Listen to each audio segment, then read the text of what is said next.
Welcome everyone to Daf Yomi, 1 week at a time, Masechet Ketubot.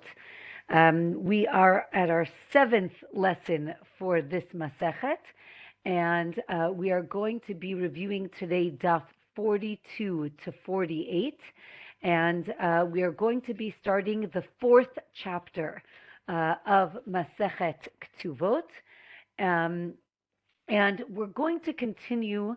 Again, I think that these are difficult topics. We're continuing to talk about in Hebrew what's called the mefata, the woman, the girl who was seduced or raped. We talked about that last week. This week we're going to talk about what payments she gets. And we had discussed previously the fine. The fine is what we call knas in Hebrew, and that was 50 shekel. Today we're going to learn that there are other payments that are also given. So the Mishnah tells us that a girl that was seduced, not only does she get the knas, the 50 shekel, but she also gets in Hebrew what's called boshet. Boshet means the value of what she was, her embarrassment, right? Busha in Hebrew means embarrassment. So we pay for her, or the man pays for her embarrassment. And what's called in Hebrew pgam. Pgam is her devaluation, meaning she was at a certain value as a maiden who was a virgin, and now that she has been violated, that value has gone down. He needs to reimburse for that difference in value. And the Mishnah tells us that all of this money goes to the father. Again, we're going to learn why, but this is all for a girl who is either a minor or we'll see, definitely a minor, and then we'll see more than that. If she was raped, she also gets what's called in Hebrew tsa'ar. The word tsa'ar means suffering, and therefore, because it was a non-consensual act, he needs to pay her for her suffering. Again, that goes to her father, and we're going to learn more about why that is in today's shiur. Now, we discussed previously that when this happens, the perpetrator, needs to compensate the girl or the father. The question is when. So now the Mishnah tells us that if the girl went to court and she went to court with her father, then even if the father dies before they get the money, the sons now, right, who inherit the father, they get that. They get the money that was owed to the father. It goes to the sons, right? Because they inherit, it was owed to the father, and it goes to his inheritors. But if the father died before they went to court, meaning before they even brought him to court in the first place, then when she gets to court, she's alone. Now she gets the money, right? Not the sons. It has nothing to do with the sons. It goes to the girl. If she was, now, this is all true when we said that it was, if she was a minor or if she's a na'ara. To remind us, a na'ara means a girl from the age of 12 to 12 and a half. As soon as she's 12 and a half, she's called a bogeret, which means an adult. Now, it's interesting because generally in Jewish law, we usually talk about a minor under 12 and an adult over 12. Here, in this case, and in another case that we're going to get to soon, we have the concept of na'ara, which is this in-between stage where she's over 12, but she's still in her father's house, and that's why we're going to learn that the father is going to get the money that is owed to her. So now we said that for these cases, she has to be a na'ara. What if she was a na'ara when she got to court? But so if she was a na'ara, again, between 12 and 12 and a half, when she went to court, the father gets the money. And if he dies, So then the sons inherit the father's money. But if she, let's say, if this happened, when she was a Na'ara and they don't go to court for another 6 months, and now she's, let's say, 13 or almost 13, or as long as she's over 12 and a half, now the money goes to her because now she's an adult. Rabbi Shimon actually says in the Mishnah that as long as if he didn't collect the money and the father didn't collect the money and then he died, then she gets to collect the money. Meaning, we had said in the Mishnah beforehand that as long as he showed up to court in the beginning, now it's owed to him. Rabbi Shimon disagrees and says as long as he didn't collect the money, it's not his, it's hers. And if he dies, right, then she gets that money. The Mishnah ends at the top of 42, telling us that any money that a girl, meaning a young girl, that she acquires, meaning a na'ara as well, that money goes to the father. And again, we're going to discuss this a little bit later. So let's go to the Gemara. The Gemara on Daf 42 tells us that let's say a man accuses someone of raping his daughter, and then the man denies it, and then he takes an oath and he says, I don't know what you're talking about. I swear that I didn't do this. We're going to learn in the next Masechet the value or the importance of taking these oaths, but he takes this oath and he says he didn't do it, and then he has a change of heart, and then he admits. Right, he admits to doing it. So now not only is he obligated to pay the original amount that he owes them, meaning 50 shekel, he also has to pay a fifth. Why does he have to pay an extra fifth? Because he swore falsely. If you swear falsely, you have to add a fifth of whatever were the value of whatever we're swearing about, and he also has to bring a sacrifice. Or another opinion is that he doesn't pay the 50 shekel because in the end, if you remember last week, we talked about if somebody admits to something, then they don't have to pay the fine, the penalty. They can pay the principal, but not the penalty. So another opinion is that as long as he admits to it, he doesn't pay the fine. And he will only pay the other amounts that we mentioned previously, the embarrassment, the depreciation, the suffering. So then he will pay that. Right? If, let's say, the same thing, right? If he denies he didn't do something and that he never went to court, again, he needs to pay. And again, right, because after the court and the verdict, the money is owed, meaning if it's after the verdict, now it becomes something that he needs to pay, not a fine, but now he has an obligation to pay. We call this mammon, which means money. So he is obligated to pay it because it is not seen as just a penalty. It's seen as something he owes the father. So again, the Gemara teaches that this is all based on a verse, that he also has to pay the fine. And either way, if he admits it, then he doesn't have to pay. He doesn't have to bring a sacrifice, but he does need to pay what he owes her. Okay, now the Gemara says, why does she get the money if the father died? Right? Again, we were talking about depending on when the father dies, sometimes his inheritors get the money, sometimes she gets the money. So his sons, right, again, if the sons inherit the father, then they get the money, only if it was owed to the father. But if they never went to court, if the father never went to court, he was never owed the money, and therefore the money goes to her and not to the inheritors. As we said also, if she gets to court as an adult, and then let's say she dies now, the father will inherit the money. Now, this is the opposite case. The father is alive, but she dies. The father will inherit her.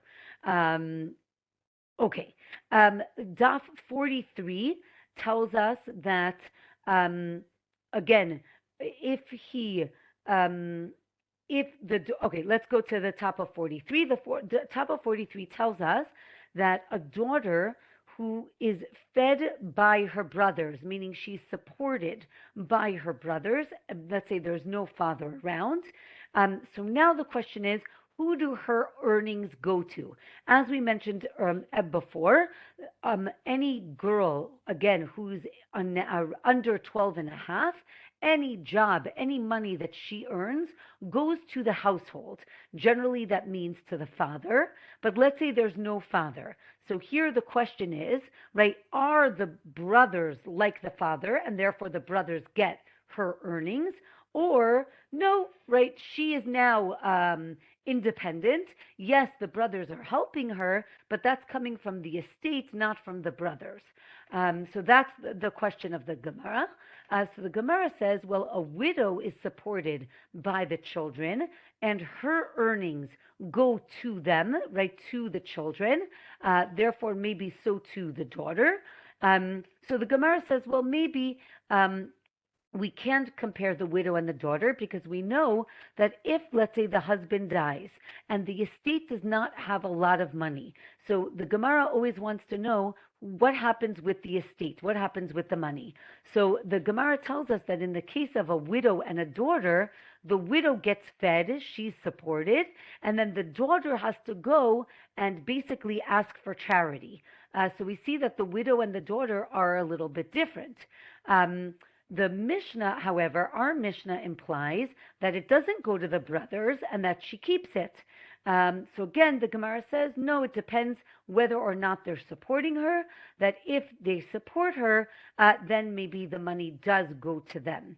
But another option is maybe the Gemara is talking about extra earnings, meaning if she, let's say, pays for her room and board, so then that's fine. But let's say she is earning more money, then that, again, maybe that will go to her as opposed to the brothers. And again, the halacha is that the law is that if she finds something or she earns money and the father has died, then if the father died, then she gets to keep that money. Okay, the next Mishnah tells us a man can betroth his daughter to someone, and then let's say she gets divorced. Then he betroths her again, and then she's widowed, meaning the husband dies. So now, who gets the ketubah money? So the Mishnah tells us that the father gets the ketubah money. Again, here the idea is that she's still young, and therefore he gets to keep the money. If he marries her off, and then she gets divorced, and then marries her off again, and she's widowed, so now, right now she keeps the ketubah money, and Rabbi Yehuda says that no, the father gets to keep the first ketubah money and not the next one, not the second. Or if he marries her off, once he marries her off, then she leaves his domain, and that anything happens after that initial marrying her off, the money goes to her and not to the father. So the Gemara explains this Mishnah that if two of the husbands died, meaning if she was widowed twice, according to Rebbe, this establishes a pattern, right? We call this a chazaka. There's a machloket, there's a disagreement whether you can establish a pattern with two or you need 3 times. So here a Rebbe holds that it's only 2 times, and therefore, if 2 of the husbands die, she's not allowed to get married again. Though we generally say that chazaka needs to be 3 times, and only then can she not remarry. So again, when the father betrothed his daughter, again, to somebody else, he's owed that, again, I say that, right, loosely, he's owed that ketubah money, and that's why he gets the first ketubah money. Or he gets the ketubah, right, when she is in his domain. As long as she's a minor or under 12 and a half, she is in his domain, and therefore he gets the money. Remember we talked about the base payment of the ktuva is either 100 or 200 if she was a virgin or not. But then there's what's called additions to the ktuva. In Hebrew, it's called tosefet ktuva.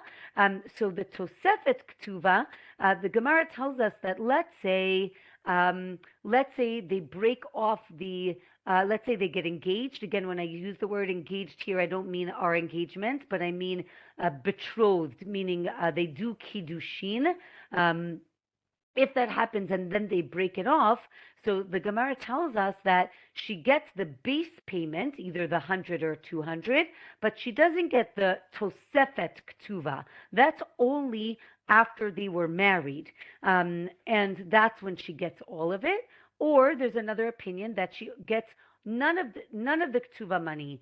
She doesn't get any of the ktuva money if they were never married, and if she was widowed or divorced within the engagement period, she wouldn't get the ktuva money. So the Gemara says no on daf 44, that again she will get the base payment 100 or 200 from engagement. And as we mentioned before, the tosefet ktuva is given only after they get married. Meaning, if they get married and then they get divorced, or she is widowed, that's when she gets the tosefet of the addition to the ktuva. Okay, the next Mishnah. So let's go. We're going to learn a new idea. In Hebrew, it's called motzi shem ra, which means someone motzi puts out or spreads or sends out shem name ra, an evil name, right? We would call it bad mouthing a person. What does that mean? What's motzi shem ra?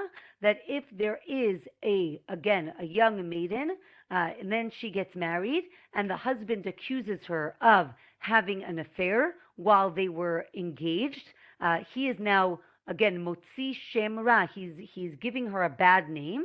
So now, if this is a false accusation, so then he needs to pay the father 100 shekel if he was lying, if it was false.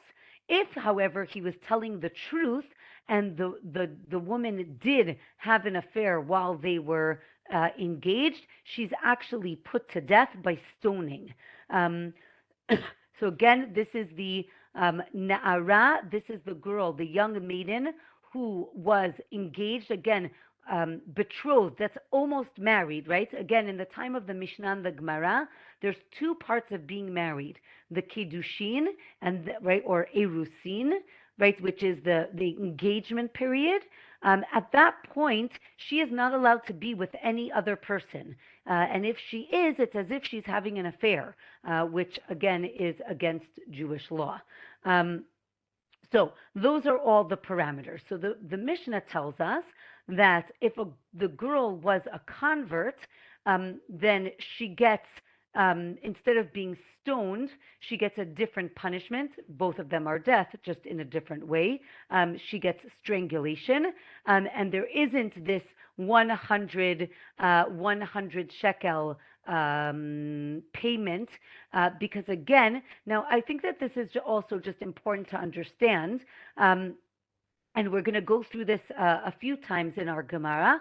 Our Gemara is taking the verses from the Torah and interpreting them, I guess one would say literally, meaning there is a certain definition to this law, and when all of those variables are in place, that's when the law applies. If, right, the girl was over 12 and a half, if, right, we'll see all these different, right, if all these different permutations, it doesn't mean that it's any worse or any better. It just means that it doesn't fit into the formula that was written in the Torah. And if it doesn't fit that formula, then you don't get the same punishment. So it's just important to understand. I think with our modern sensitivities, it's a little bit challenging, but it's important to understand that we're talking about interpreting the verses.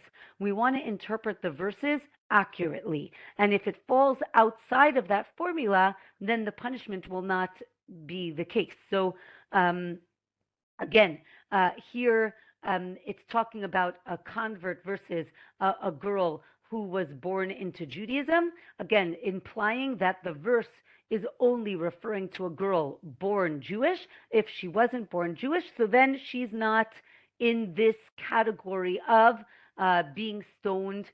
There are other consequences that are equally tragic, but it's different. What if we'll see that it says that she gets stoned at her father's house? What if what if she doesn't have a father? What if he doesn't have a house? So the Gemara tells us, the Mishnah tells us that she gets stoned no matter what, but she's going to get stoned in a different place. And the Gemara is going to talk about what happens. Right, again, if let's say the girl didn't have a father, she's an orphan, there's no knas, there's no 100 shekel fine, because the father isn't around.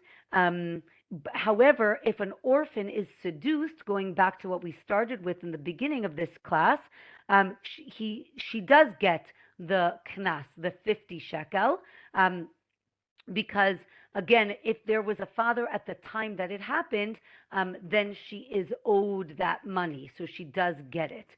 So again, as I mentioned, right, he only pays if if there is a father, and if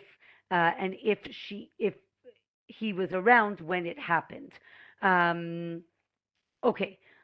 So now the Gemara gives us three categories of this na'ara, this young maiden, right? One case is that witnesses came when she was in her father-in-law's house. So meaning she's already married, and they come and they say that she had an affair when she was engaged. So she is stoned at her father's house. Another option is, or another case on Daf 45, is where the witnesses come and say that she had an affair when she's still in her father's house. And in that case, she gets stoned at the city gate. Now it's going to be a little bit different. And the third case is she had an affair when she was a na'ara, when she was a young maiden, but now the witnesses come and she's already an adult, right? She's a bogeret. She does not get stoned. She gets what's called chenek, which is strangulation, because now she's no longer a na'ara, a young maiden. Okay, so let's go back to this case of Motzi Shemra. If the husband accuses his wife of having an affair when they were engaged, and as we said, if she is, oh yes, Zohar said libel. Excellent. That's exactly it. Let's say again, he accuses her of having an affair when she was a na'ara, but now she's a bogeret. Again, now she is older. So the question is, does she get stoned because when it happened she was the right age, or we say now that she's an adult, she gets strangulation. So this is a parallel to another case, which is that when you bring a sacrifice, the question is, if it's based on a status, is it based on the status of when you perpetrated the transgression, or does it go according to the time that you're bringing the sacrifice, right? So to here with the girl, is it about when it happened, or now that she's being accused, is that when we kind of figure out, is she considered libel now, right? is she is seen as a na'ara or a bogeret, an adult? Okay, so here the Gemara seems to say that if she was already an adult when the witnesses come, or when he slanders her, I guess that's another word we can use, then he doesn't pay the 100 shekel. Again, or another option is maybe he doesn't pay, but he does get lashes because, again, it's not appropriate. Now, remember we said that if she's a young maiden and she did have an affair, she gets stoned at her father's door. If that's not possible, you stone her at the gate of the city. And if the majority of the city are non-Jews, then you stone her at the entrance to the court, to the Beit Din, to the Jewish court.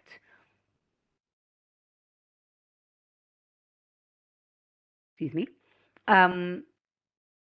Okay, so too the Gemara says if somebody worships idols, they also are supposed to get stoned, and if they stone them at the entrance to the city. But if the city is a non-Jewish city, you do it at the entrance to the court. And this is all based on the verse. The verse says, "At your gate, she'arecha." So at your gate means either at the gate of the city or at the entrance to the court. As we said, this slanderer, he gets lashes if he lied, and he pays the 100 sela. Here, it's important to know that in the Gemara, sela, shekel, they're interchangeable. So 100 sela, or maybe he only pays if he had relations with her. But he gets lashes no matter what, meaning even if he didn't have relations with her. Or, says the Gemara on the top of 46, the word lashes, right, means being whipped, but it could also mean you're struck with a payment. It doesn't necessarily mean being whipped. It could also mean that he needs to pay. Okay, and from here,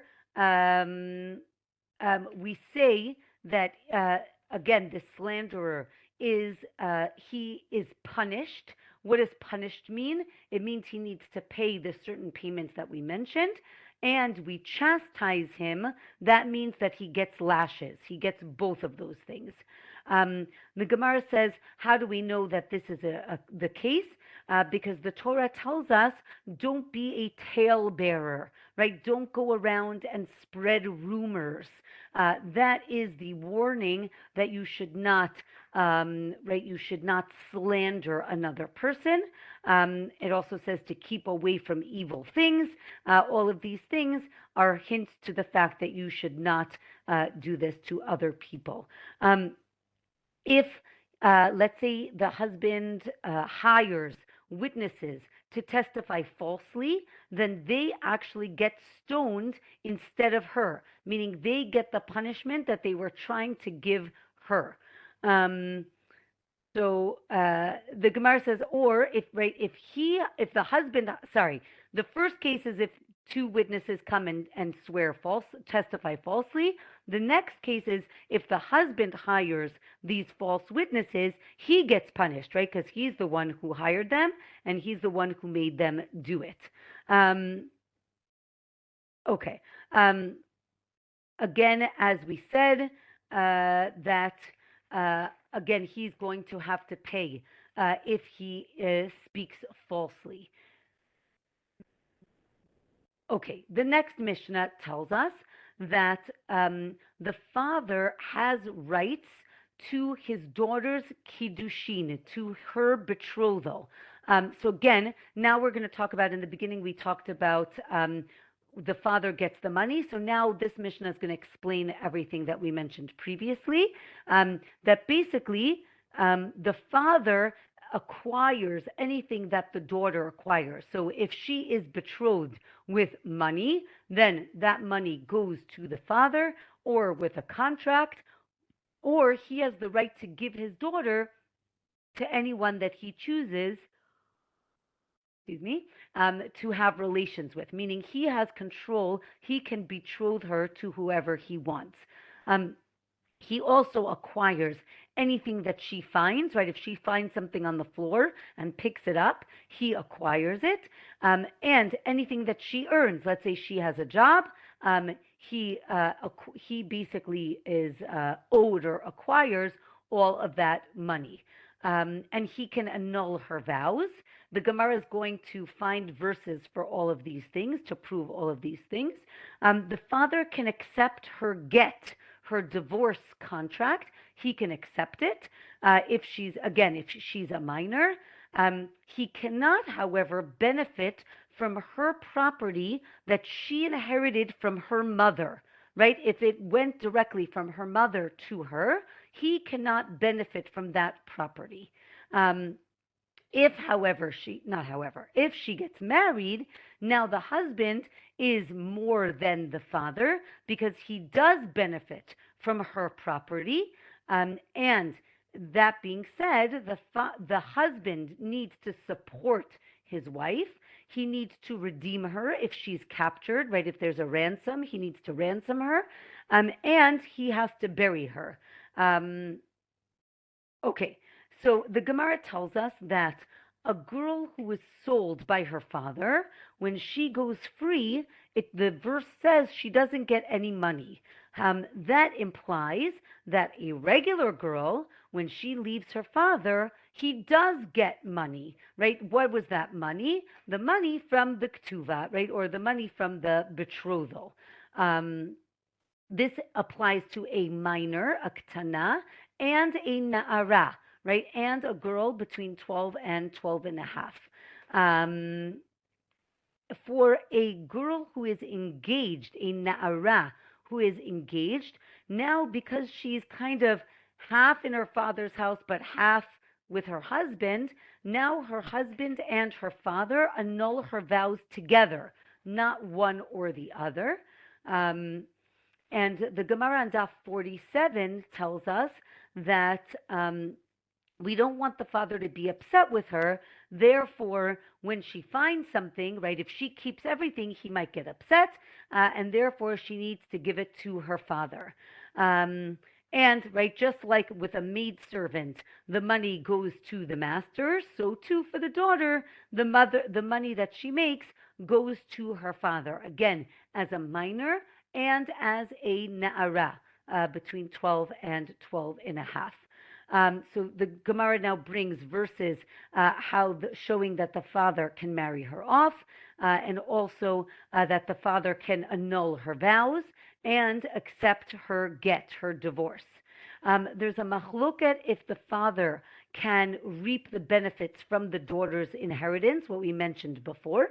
And here the Gemara now discusses the dowry, right? The nedunya. The nedunya is the dowry that's written into the ketuvah, and that's money that the woman, the girl, brings into the marriage. So here the Gemara asks, what if the wife dies before they get married?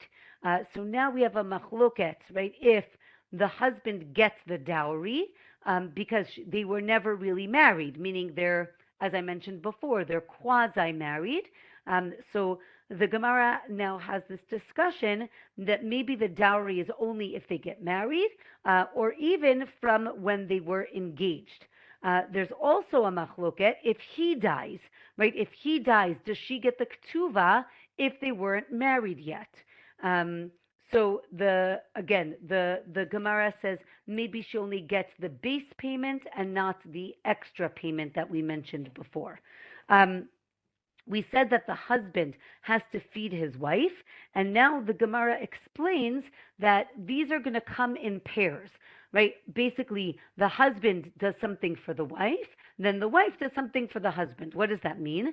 The husband needs to feed his wife, therefore, in exchange, all her earnings go to her husband. He needs to bury her, right, if she dies. Therefore, he gets her dowry, right, the money that she brought into the marriage, and he needs to redeem her if she's taken captive. Therefore, he gets to eat from her property. So we see that these are like pairs that go together. The Gemara also tells us that there's a biblical obligation of the husband to the wife, meaning the husband must do the following things or provide for the following things for his wife. He must feed her, he has to clothe her, and he has to have relations with her. These are the rights of the wife. In Hebrew, it's called she'er, ksut, and ona. These are the three things that he is required to provide for his wife. And the top of Daf 48 tells us that the clothing that he gives her has to be based on who she is, right? If she's young, if she's old, if it's winter or summer, he must dress her appropriately. And right, for the right season as well, right? He can't just give her rags and say this is enough. He has to dress her appropriately.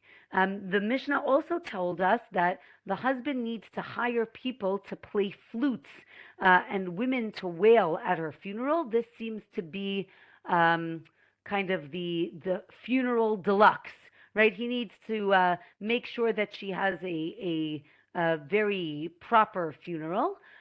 So the Gemara understands here that what we're saying is that the wife has to be treated as equal to his status, meaning if a woman married a man who is of a higher status, right, wealthier, then he needs to provide for her in the manner that that's equivalent to his status. But if she married somebody who was, let's say, poorer than her, he needs to make sure to maintain her status that she was from beforehand. So either way, she doesn't lose, which is very important. Okay, if someone becomes insane, the Gemara tells us that the court, the Beit Din, takes care of the family with the husband's property, right? They look at the money or whatever the husband owns, and with that money, they provide for the family. This is including perfume for the wife or for charity that needs to be given, whatever upkeep the estate needs, that's what they need to do.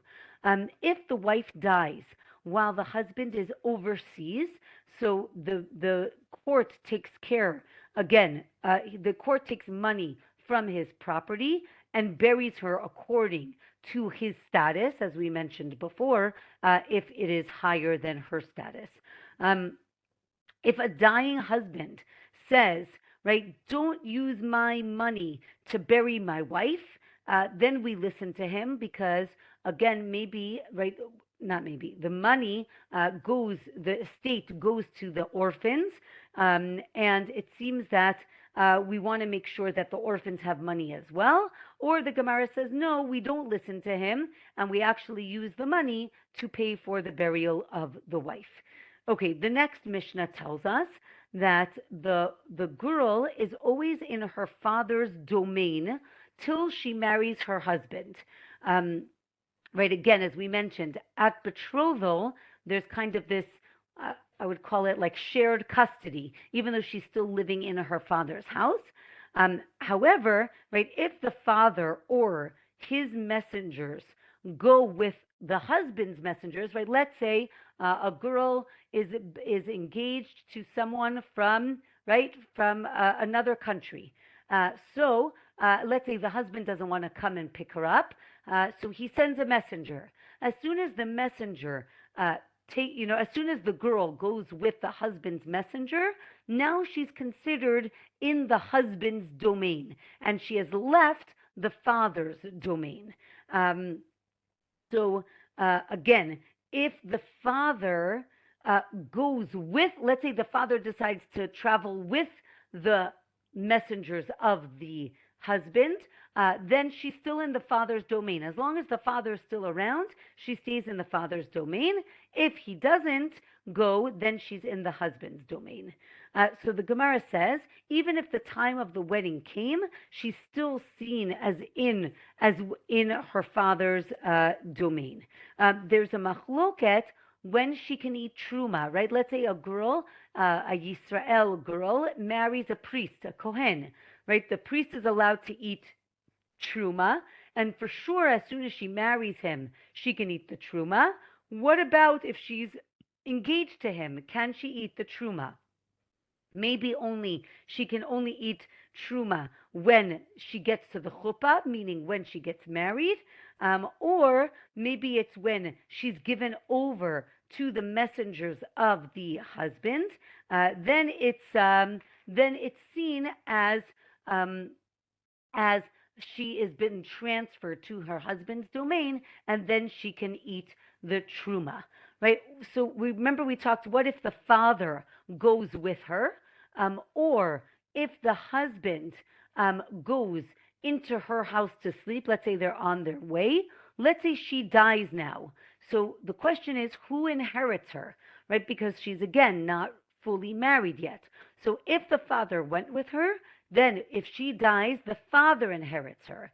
But if the father didn't go with them, or if she went into the husband's house, then the husband inherits her, because now it's seen that she's more in the domain of her husband. But the Gemara concludes that for truma, they need to be married, meaning she needs to go to the chuppah, to the wedding canopy, and then she's seen as married, and then she can eat truma.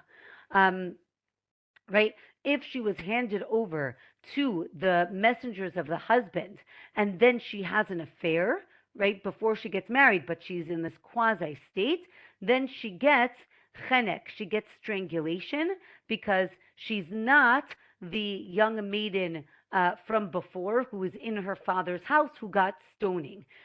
So again, as we mentioned, the question is, whose domain is she in? And that will affect what punishments she gets, and who inherits her if she dies.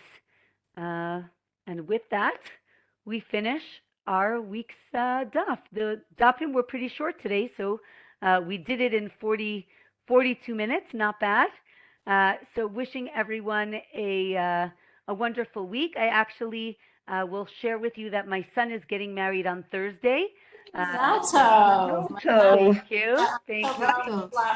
Wonderful. Thank you. So sharing that with all of you. Bezrat Hashem, maybe I'll share some pictures next week. So, but since we have a few minutes, can I just ask one question? Sure. This is hard to